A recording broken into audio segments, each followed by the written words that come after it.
Ministre. Monsieur Gérard Charras, pour le groupe radical républicain, démocrate et progressiste. Merci, Monsieur le Président. Madame la Ministre, jeudi dernier, 19 mai, lors de la conférence nationale du handicap, le Président de la République a annoncé la pérennisation des emplois affectés à l'éducation nationale pour l'accompagnement des élèves en situation de handicap. Ainsi, dans les 5 prochaines années, 56 000 contrats aidés seront progressivement transformés en 32 000 emplois d'accompagnant des élèves en situation de handicap, au rythme de 11 200 contrats aidés par an, soit 6 400 équivalents temps plein AESH. Cette mesure était très attendue à la fois par les AESH pour lesquels la perspective d'une sortie de la précarité est ainsi offerte, mais aussi par les équipes pédagogiques et par les élèves qui pourront ainsi bénéficier d'un accompagnement professionnel sur la durée. Aujourd'hui, près de 160 000 enfants handicapés sont scolarisés en milieu ordinaire dans le premier degré et près de 119 000 dans le second. À côté des AESH, je voudrais également souligner le travail remarquable accompli par les assistants d'éducation et les assistants pédagogiques. Ils sont en effet notamment chargés de l'encadrement, de la surveillance des élèves, de l'aide à l'accueil et à l'intégration des élèves en situation de handicap, de l'aide à l'utilisation des nouvelles technologies, des activités éducatives, sportives, sociales ou culturelles, ou encore de l'aide à l'étude. Ces personnels connaissent la même précarité que celle qui prévalait avant l'annonce du chef de l'État jeudi dernier pour les AESH. Les contrats des assistants d'éducation et des assistants pédagogiques sont en effet d'une durée de 3 ans renouvelable dans la limite d'un engagement maximal de 6 ans. Ma question est donc très simple, Madame la Ministre. À l'instar des AESH, le gouvernement envisage-t-il de pérenniser les postes des assistants d'éducation et des assistants pédagogiques? Je vous remercie. Merci, Monsieur Charras. Madame la Ministre. Merci, Monsieur le député Charras, pour votre question qui me permet en effet d'insister à nouveau, et c'est important de le faire parce que ça fait partie des informations qui ne sont pas forcément les plus relayées au monde. Et pourtant, comme vous l'avez dit, que d'effets, que d'impact dans la vraie vie des gens.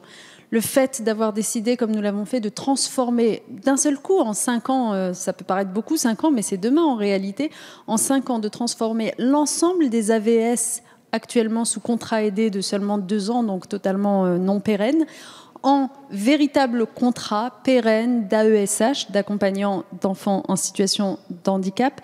C'est une décision majeure qui va se traduire très rapidement puisque dès la rentrée prochaine, ce sont déjà 6 000 d'entre eux qui vont pouvoir ainsi être transformés. Et à terme, nous en aurons donc 32 000 sur les 5 ans qui viennent.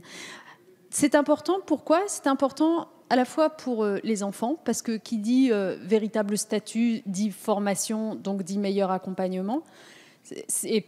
Et dans la durée, qui plus est, puisqu'on ne sera plus tenu par les 2 ans du contrat aidé, ça peut durer plusieurs années, évidemment, ça durera plusieurs années. C'est une bonne nouvelle pour les enseignants, pour les équipes pédagogiques, parce qu'en fait, elles s'habituent, les enseignants, il faut se mettre à leur place. Ils ont un ou une AVS dans leur classe, ils se sont habitués à elle ou il, et ils ont appris à l'apprécier. Et donc, le voir partir comme ça au bout de ce contrat, c'était terrible pour eux. Donc là, ils auront des vrais collaborateurs, en quelque sorte, qui seront là de façon pérenne. Et puis, c'est une bonne nouvelle pour les AVS en question qui vont pouvoir enfin se professionnaliser. Donc, vous me posez la question, pourquoi est-ce qu'on n'en fait pas autant pour les AED et les AP ? Les AED, en particulier, pour que tout le monde ait bien en tête ce que c'est, on parle des surveillants dans les établissements scolaires. Aujourd'hui, ce sont des jobs, on va appeler ça comme ça, qui sont pour l'essentiel réalisés par des étudiants, ce qui n'est pas une mauvaise chose, d'ailleurs, y compris pour les étudiants, pour avoir cette expérience, et pour les jeunes élèves de rencontrer des étudiants et de s'ouvrir des perspectives. Et donc, du coup, on n'est pas du tout dans le même type d'enjeu, puisque c'est par définition des jobs qui ne durent pas très longtemps. Donc, ça n'est pas comme les AVS qui finissaient par remplir une mission qui devenait pérenne et qui devait être complètement internalisée par l'éducation. Là, on est sur des choses de moyen terme qui justifient qu'on soit dans ce mode de recrutement. Merci, Madame la Ministre. Il m'a été indiqué que vous aviez la question de Madame Dubié, Monsieur Charras. Madame la Ministre, ceux qui voudraient la troubler, la sérénité, n'ont pas leur place dans les écoles, qui doivent rester l'asile inviolable où les querelles des hommes ne pénètrent pas. Cette phrase est de Jean Zay, ancien ministre radical de gauche de l'Éducation nationale, et figure dans sa circulaire du 31 décembre 1936. Elle fait de l'école un sanctuaire où est inscrit le principe fondamental qui préside l'action de la politique éducative des gouvernements successifs de notre République, à savoir le principe de laïcité. Car la laïcité permet au sein de l'école d'asseoir la sérénité, la quiétude, l'esprit de concorde. La laïcité permet d'accueillir sur les bancs de nos établissements scolaires tous les élèves, quelles que soient leurs convictions ou leur confession. La laïcité symbolise l'esprit de tolérance qui doit prévaloir au sein de l'éducation nationale. Aujourd'hui, plus que jamais, les mots de Jean Zé revêtent une résonance toute particulière. À l'heure où les intégrismes s'emparent de nos jeunes, où des centaines de nos enfants partent en Syrie en quête d'une reconnaissance qu'ils ne trouvent plus dans nos institutions et dans nos quartiers, les principes de la laïcité se doivent d'être placés au cœur de l'école. La loi du 8 juillet 2013 d'orientation et de programmation pour la refondation de l'école de la République a institué un enseignement moral et civique. Madame la ministre, pouvez-vous d'ores et déjà nous donner un bilan d'étape de la diffusion de cet enseignement dans les écoles et pouvez-vous nous préciser quelle place occupe la formation pédagogique à la laïcité dans la formation des professeurs au sein des écoles supérieures du professorat de l'éducation? Enfin, de quelle manière les professeurs sont-ils formés pour détecter les éventuelles radicalisations chez certains de leurs élèves? Je vous remercie. Merci, Monsieur Charras. Madame la ministre. Oui, merci, Monsieur le député. Si je pouvais me permettre, je dirais que vous me prenez par les sentiments en citant Jean Zé. Je vois bien en effet cette expression qui fut la sienne dans cette fameuse circulaire, cet asile inviolable que devait être l'école où ne pénètrent pas les querelles des hommes. La vérité nous oblige à dire, quelle que soit l'admiration que nous avons pour le grand homme, que les querelles des hommes pénètrent dans l'école aujourd'hui. Et d'ailleurs, vous avez vous-même évoqué la radicalisation, la délicate question de la laïcité, etc.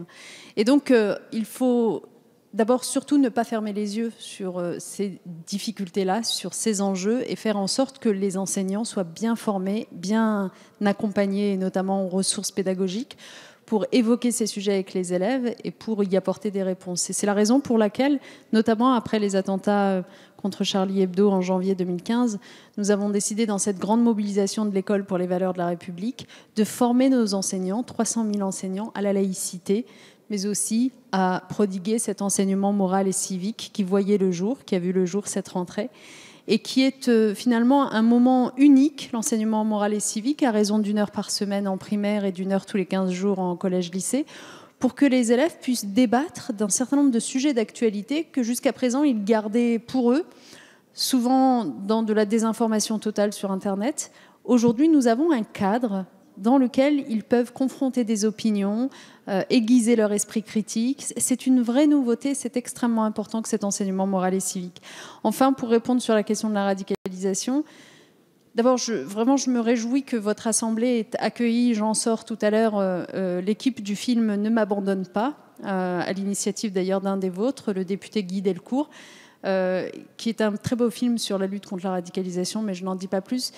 Mais je reviens à ce que nous faisons dans l'école. Nous avons amélioré très largement nos dispositifs de signalement. C'est important de faire en sorte que les chefs d'établissement, les CPE, les enseignants et nous avons édité un livret radicalisation pour qu'ils soient aidés à le faire, aient un regard qui leur permette d'appréhender les changements de comportement et de savoir qui informer, qui prévenir pour qu'une cellule de suivi se mette très rapidement en place avec la préfecture et gère l'enfant et sa famille.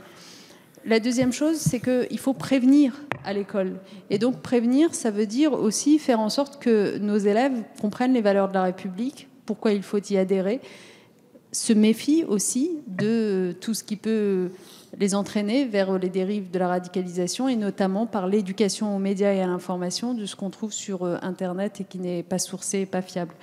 Voilà en quelques mots ce que nous faisons, mais c'est évidemment un travail qui mérite d'être continué et amplifié. Merci Madame la Ministre.